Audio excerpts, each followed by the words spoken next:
Okay, hello everyone.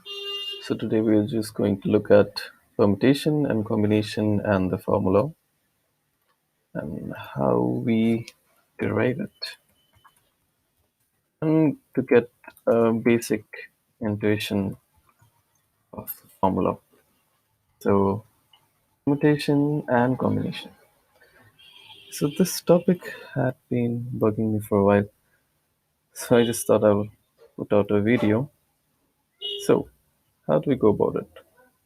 So we have this universal set, you can assume, with a lot of elements here that we want to arrange, right?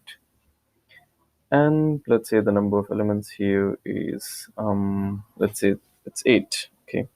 Let's say. And we have to arrange them in a slot. 1, 2, 3. Okay. So, in how many ways can we do that? That's the first question that is usually raised for permutation. So the answer would be the first way is you can do it in 8 ways, then 7, then 6, and last we have only 1. So that way we get there are 8 factorial ways to arrange 8 elements in 8 slots. And that makes sense, right? Because basically it's a universe of all the elements that you have, and you put it in different slots, and you have 8 slots and you have 8 elements. So essentially you're just emptying out the universe, right? So there's only 8 factorial ways you can do it. Now, if someone's asked me what's permutation, I'm just gonna say yeah. So the general formula would be n factorial, right? Now, this is actually a very, very specific case. Specific. Because in this case, we're emptying out all the elements. But the more general cases that we have, we don't essentially empty out all the elements, do we? So let's go with the same example that we have now. And we say out of 8, we only take out 3 elements. Now, okay, so out of 8, we take, so here we were taking 8, here we are taking 3. Nice. So now how many ways we can do that? We can, so the first, we can put any of the 8 here. Then we can put any of the remaining 7 here. And then we can put remaining 6 here. So this is how we can arrange 3 placeholders with 8 different elements. Now, what is the formula for this? And unsurprisingly, the formula is n factorial divided by n minus r factorial. Now, what is r? R is the placeholder number. In this case, r was 8. This is the universal set, universal thing. That's 8. And the r is number of placeholders that we have. And we arrive to this formula, that is n factorial by n minus r factorial. Now, this seems like the way we learned NPR, right? This ties back, and that's how we usually remember the formula with the what the formula is, that is n factorial. But we don't essentially have it back in high school how we came about it. So I just tried to declutter it a bit. Now, this was for permutation, and permutation rather seems okay. And then comes combination. So what about combination now? Let's draw the same set. Okay, it's very plain set. Many elements. And again, we will just say, okay, we'll start with 8 elements. Now the basic difference, and that is between permutation and combination, is that for permutation, the arrangement matters.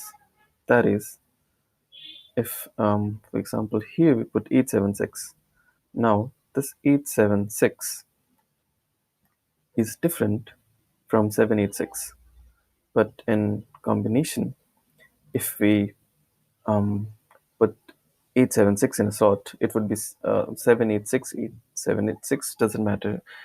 So the arrangement doesn't matter in combination. So now we'll try to make sense of this, the combination. Now again, for combination, you need to put it somewhere, a placeholder. Yeah. So now let's go with the same example, that is 3. Now again, R will be 3 here, right? Now that's a nasty looking R. So how many ways we can do it? If we had to, like, according to permutation, what would you say? You'd say, okay, we do it NPR ways. That is n factorial by n minus r factorial. The same formula, this one, right? That's the way we can take it from out of 8 elements. We can take out 3 elements and place it in this placeholder, right? Now, what about combination? So now let's assume before placing it, there's some like random formula, let's say x, right, which combines it and then places it, right? So this random formula x, it takes in 3 elements, combination, all the possible combination of 3 elements, and then it places it back to the placeholder. So now, we took out our R elements first here. So we have those R elements in this set. Now, if we just forget about this universal set now and concentrate only on these two,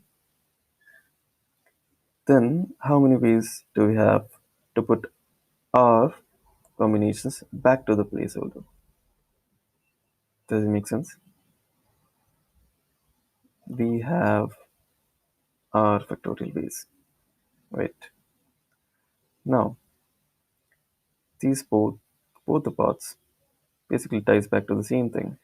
So that means this strange looking equation x multiplied by r factorial would be n minus r factorial, and that means this x, or now just replace it with something that we know, that is ncr would be nothing but n by n minus r factorial multiplied by r factorial. So that is the one that we remember, right? Most of us remember, right? So yeah, I hope that makes an intuitive sense. And lastly, I'll also like to add one thing, and it's very important, that sometimes helps me remember these things. So combination is always less than equal to permutation, and this also makes permutation, and this makes sense because permutation is always going to be equative, because every different position is a different adds to it, right? While combination, the position doesn't matter, right? So that's how you can actually differentiate between the formulas, because NCR is n factorial. Basically, it's NPR divided by R factorial. So it just reduces the total value, and hence combination is less than permutation. So that helps. I hope that this made intuitive sense, and that was the aim of this video. Thank you.